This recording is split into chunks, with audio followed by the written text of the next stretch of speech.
Uncle nak kepit dia punya gigi. Harap Uncle dah cabut ni, gigi dia tak sakit lah ya. Alamak, Jamal dah bangun. Mal, Uncle ingat kau puasa-puasa ni kau penat kau tidur. Okey anak-anak, ni Jamal nak lompat.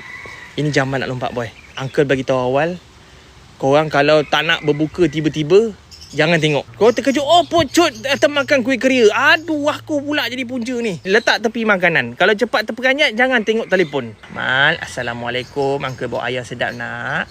Tapi hari ni tak ada tepung, tak ada garam. Makan je ya. Baik kau. Jangan macam ni lah boy. Sedap. Nak bagian kepak pula.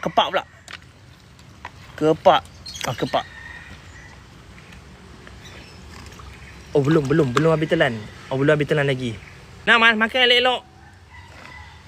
Bismillah. Ya Allah. Jangan buang.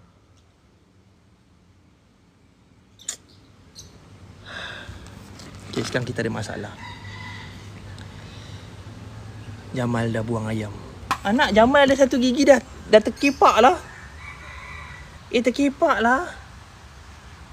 Oh, dia sakit gigi ke?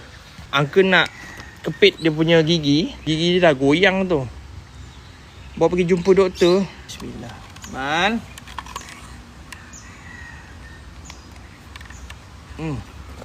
Dah.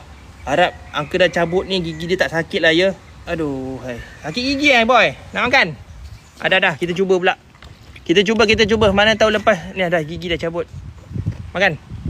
Bangun. Alhamdulillah.